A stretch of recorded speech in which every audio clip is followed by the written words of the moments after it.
Low and behold, surprise surprise. सबसे पहले इस वीडियो की शुरुआत करने से पहले मैं बोलना चाहता हूं जय हिंद, और आप लोग भी कमेंट सेक्शन में जाकर जय हिंद जरूर लिखिएगा। आज एक बहुत ही अहम दिन है पूरे भारतवासियों के लिए, क्योंकि जब पहलगाम में हमला हुआ था तब मैंने बोला था कि मैं उसके ऊपर वीडियो नहीं बनाऊंगा, क्योंकि मैं ऐसे इवेंट के बाद व्यूज नहीं छापना चाहता हूं। लेकिन आज वीडियो बनाना ही पड़ रहा है क्योंकि भारत ने आखिरकार बदला ले लिया है। जी हां, भारत ने ऐसा बदला लिया है जिस बदले को पाकिस्तान अपने जिंदगी भर याद रखेगा। कुछ ही दिन पहले जो पहलगाम में हुआ था, जिसमें कई माओं ने अपने बच्चे खोए थे, कई महिलाओं ने अपना सिंदूर खोया था, उसका बदला ऑपरेशन सिंदूर से ले लिया गया है। पहले तो मिशन का नाम सुन के हम लोगों को मैं तो बहुत रो रही थी सुन के। जब पूरा पाकिस्तान सो रहा था तभी रात के 1:30 बजे भारत की इंडियन आर्मी, इंडियन एयरफोर्स और इंडियन नेवी ने मिलकर एक जॉइंट ऑपरेशन को अंजाम दिया है, जिसमें 9 साइट्स है पाकिस्तान और पाकिस्तान ऑक्यूपाइड कश्मीर में, जिसे टारगेट किया गया है प्रिसीजन गाइडेड मिसाइल्स के द्वारा। इंडियन एयरफोर्स ने स्कैल्प मिसाइल्स और हैमर मिसाइल्स का यूज किया है, जो प्रिसीजन गाइडेड मिसाइल्स होती है, यानी कि जो पिन पॉइंट टारगेट होती है उसे हिट करती है। आपने कुछ ही सालों पहले डोनाल्ड ट्रंप को देखा होगा, कैसे उसने सुलेमानी भैया को उड़ाया था, वैसे ही भारत ने पिन पॉइंट करके टेररिस्ट कैंप जो है, जो टेररिस्ट वहां पे लॉन्च पैड है, वहां पे जाकर उन्होंने स्ट्राइक किया है और वहां जितने भी टेररिस्ट थे उन्हें ढेर किया है। यह पाकिस्तान के मुंह पे एक तमाचा है, जो कि आज तक ये सोच रहा था कि भारत रिटालिएट नहीं करेगा। भारत सिर्फ सस्पेंस क्रिएट कर रहा है, भारत कुछ भी नहीं करेगा। ये पाकिस्तान के मुंह पे एक तमाचा है। जैसे मैंने पहले बताया, 9 टारगेटेड साइट्स है, यानी कि 9 जगह पर टारगेट किया गया है, जहां पे कई सारे मिसाइल्स दागे गए हैं। और अभी तक के इंफॉर्मेशन की बात करें तो 80-90 टेररिस्ट की मृत्यु हो चुकी है। Now this is fog of war, ये एक डेवलपिंग न्यूज है, तो आगे और न्यूज भी आ सकती है कि कई सारे और भी टेररिस्ट इसमें मारे गए हैं। लेकिन ये भारतवासियों के लिए, आज भारत के लोगों के लिए एक बहुत गर्व की बात है। सबसे पहले भारत की आर्मी, भारत की नेवी और भारत के एयरफोर्स और भारत की गवर्नमेंट को हम सब शुक्रिया कहना चाहते हैं और बोलना चाहते हैं कि भैया आपने जो किया है वो आज से पहले कोई भी नहीं कर पाए थे। ये जो गवर्नमेंट एक्शन ले रही है लगातार टेररिज्म के खिलाफ, अक्सर मैं वैसे इस गवर्नमेंट के खिलाफ बोलते रहता हूं, लेकिन जो गवर्नमेंट ने किया है वो एक बोल्ड स्टेप है, क्योंकि आज से पहले जितने भी टेररिस्ट स्ट्राइक हुए हैं भारत में, उसका जवाब भारत की प्रीवियस गवर्नमेंट कहीं ना कहीं नहीं दे पाई है। लेकिन इस गवर्नमेंट ने जो जवाब दिया है वो काबिलियत तारीफ है, और मुझे लगता है ये उनके लिए आज सच में दी गई एक श्रद्धांजलि है जो भारत ने एयर स्ट्राइक करके की है। एक बार देख लीजिए कि कौन कौन से 9 साइट्स को टारगेट किया गया है पाकिस्तान में। सबसे पहले भावलपुर, अब ये जैश ए मोहम्मद का गढ़ माना जाता है। भावलपुर पाकिस्तान के अंदर एक एरिया है। सबसे पहले पाकिस्तान वाले ये सोचे भी नहीं होंगे अपने सपने में कि भारत की आर्मी आएगी, भारत की एयरफोर्स आएगी और यहाँ पे ये बॉम्ब गिरा के चले जाएगी, क्योंकि ये इंटरनेशनल बाउंड्री के अंडर आता है। लेकिन भावलपुर में सबसे पहला स्ट्राइक किया गया था 1:30 बजे, और उसके बाद भावलपुर में पूरा हड़कंप मच गया था। वहां पे कई सारे बॉम्ब्स गिराने के बाद वहां पे टेररिस्ट मरते हैं, और उसके बाद मुरीदके में स्ट्राइक होती है, जो कि लश्कर तैयबा का गढ़ है, जहां पे सुसाइड बॉम्बर्स को ट्रेन किया जाता है। सियालकोट में स्ट्राइक होती है, जो कि वेपन्स का एक स्टोरेज हब माना जाता है। बिम्बर में स्ट्राइक होती है, जो कि हिजबुल मुजाहिदीन का बेस है, और उसके बाद पीओके में भी कई सारी जगह पे स्ट्राइक होती है। मुजफ्फराबाद जैसे एरियाज में स्ट्राइक होती है, जो कि टेररिस्ट के लॉन्च पैड माने जाते हैं। अब देखिए, जो पहलगाम हमला हुआ था 22 अप्रैल 2025 को, हमारे यहाँ 26 लोगों को मार दिया गया था,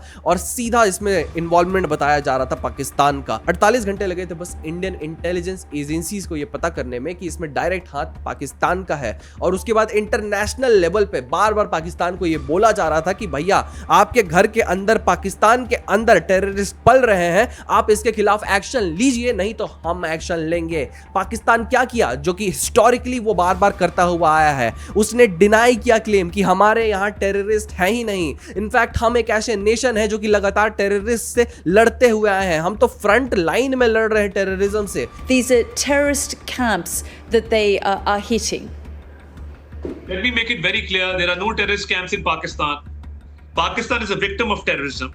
We are fighting the terrorists in our western regions, on our western borders. We are the frontline state against terrorism. International media में जाकर बार बार बोला कि इंडिया टेररिज्म को स्पॉन्सर करता है और पाकिस्तान टेररिज्म को स्पॉन्सर नहीं करता है। अब इसके खिलाफ एक्शन लेना तो जरूरी था। लगातार पिछले 15 दिनों से बैठकों का सिलसिला चल रहा था। राजनाथ सिंह, नरेंद्र मोदी, अजीत डोवल के बीच में ये सारी मीटिंग्स हो रही थी और सबका एक ही प्लान था, एक ऐसा जवाब देना पाकिस्तान को जो पाकिस्तान कभी भी ना भूले। और ऑपरेशन सिंदूर ने कहीं ना कहीं उस जवाब को दे दिया है। पाकिस्तान के मुंह पे एक ऐसा तमाचा तमाचा मारा है जिसकी गूंज सालों तक पाकिस्तान सुनता रहेगा। अब इसके बाद जैसे ही ये स्ट्राइक हुआ 1:30 बजे से लेकर 2:05 तक ये ऑपरेशन चला है। ये इंफॉर्मेशन दी गई है आर्मी के द्वारा। उस ऑपरेशन के दौरान 9 स्ट्राइक्स किए गए जिसमें कई सारे टेररिस्ट मारे गए हैं, लेकिन पाकिस्तान बीइंग पाकिस्तान ये सारे क्लेम्स को फिर से डिनाई करता हुआ आया है। पाकिस्तान ने सीधा इंटरनेशनल मीडिया में जाकर बोल दिया कि इंडियन आर्मी और इंडियन एयरफोर्स ने हमारे सिविलियंस के ऊपर टारगेट किया है, हमारे सिविलियंस के ऊपर बॉम्ब गिराए गए हैं। But to target civilian population, it's extremely unfortunate. And it's Just very, to very point shameful. out, Minister, the Indian armed forces say that altogether 9 sites have been targeted, that they haven't hit any Pakistani military facilities. वहां के जो information minister है उन्होंने बोल दिया कि भैया मैं आपको फोटो सेंड कर रहा हूं। स्काई न्यूज को बोला कि आप इन फोटोज को अपने मीडिया पे दिखाइए कि कैसे इंडिया जुल्म ढा रहा है भैया पाकिस्तान पे। स्काई न्यूज की जो एंकर है उन्होंने उन्हें चुप करा दिया और बोला कि this is fog of war. हम लोग जब तक वेरीफाई नहीं करेंगे आपके इंफॉर्मेशन को, हम अपने न्यूज चैनल पे आपके इस फेक प्रोपेगेंडा को, फेक इंफॉर्मेशन को नहीं चलाएंगे। पाकिस्तान से ये इंफॉर्मेशन आने लगी, पाकिस्तान ये बोलने लगा कि हमने जो इंडिया के जेट्स हैं उन्हें स्ट्राइक डाउन किया है। करीबन 2 से 4 जेट हमें स्ट्राइक डाउन किए हैं। उसके इमेजेस वायरल हो गए ट्विटर पे। लेकिन ट्विटर पे जब ये इमेजेस वायरल होते हैं, वहां पे जितने मीम वाले लोग होते हैं वो खुद बता देते हैं कि भैया ये तो पुराना इंसिडेंट है जिसे आप आज छाप रहे हैं और ये सोच रहे हैं कि हम इसके ऊपर विश्वास करेंगे। भारत के एयरफोर्स ने सीधे इन सारे इंफॉर्मेशन को डिनाई किया है और जब 4 घंटे बाद इसकी प्रेस कॉन्फ्रेंस होती है सुबह, तो सबसे पहले उस प्रेस कॉन्फ्रेंस में हमारे देश के 2 महिला रिप्रेजेंटेटिव आके बताते हैं इस पूरे इंसिडेंट के बारे में, इस पूरे ऑपरेशन के बारे में, जो कि भारत के लोगों के लिए एक गर्व करने की बात है। हमारे देश की 2 महिलाएं आके इस पूरे ऑपरेशन के बारे में बताती है।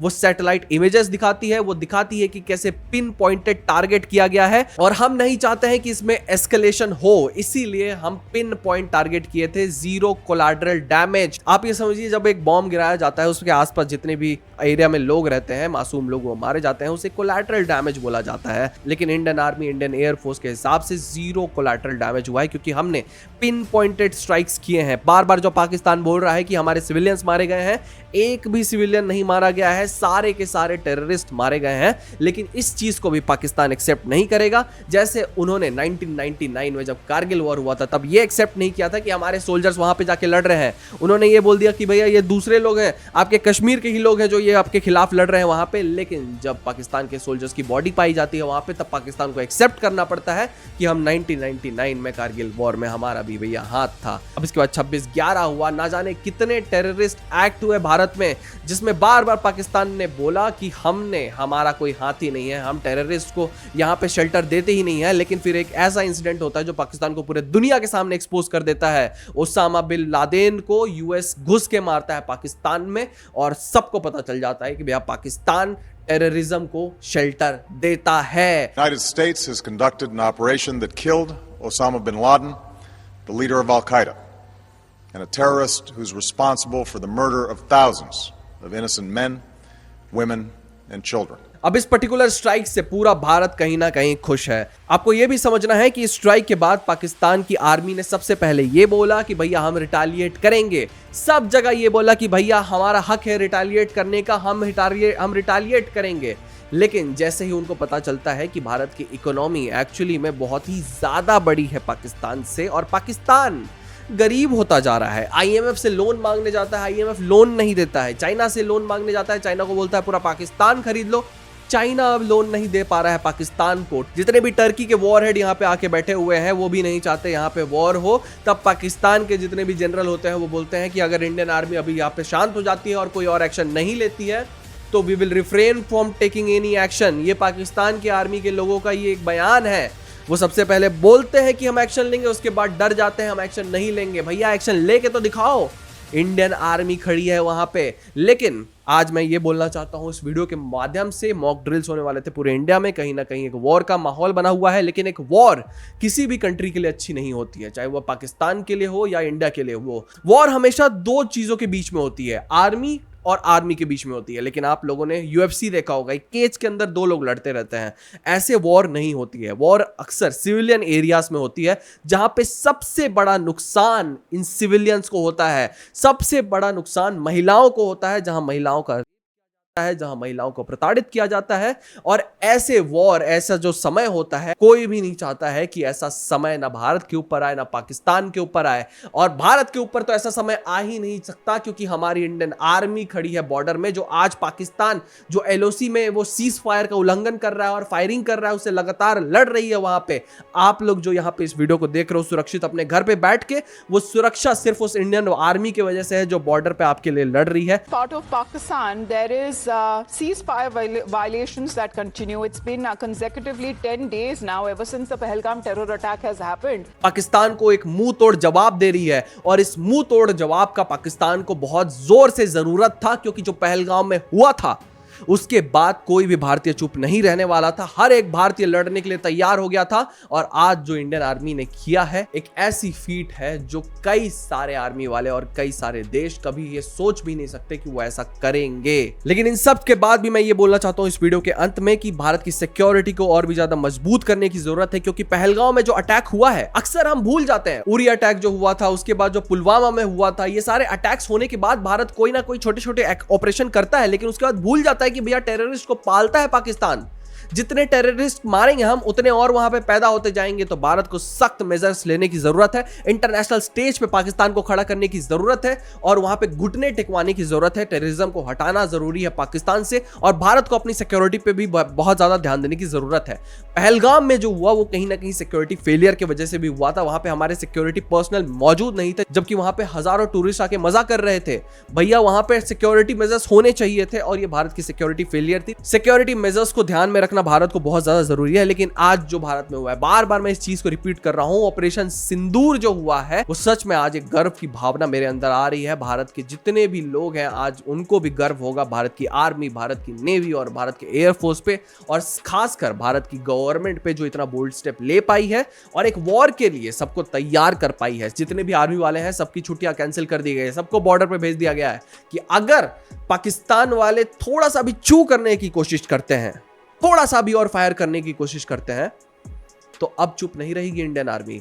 आप क्या समझते हैं हम डिप्लोमेटिक है? आप क्या समझते हैं हम चुप रहेंगे हमेशा? जी नहीं। ईंट का जवाब यहां पे पत्थर से दिया जाता है भैया, आपको तोड़ दिया जाएगा। पाकिस्तान की आर्मी को फिर से रिफ्रेन करने की जरूरत है, सीज फायर को फिर से एस्टैब्लिश करने की जरूरत है, और अपने अंदर जितने भी टेररिस्ट कैंप है उन्हें खुद खत्म करने की जरूरत है। इंटरनेशनल मीडिया में आप जो भी बोल लीजिए, यहाँ लोग बेवकूफ नहीं बैठे हैं, सबको इतिहास पता है, सब इतिहास देखते हुए आए हैं।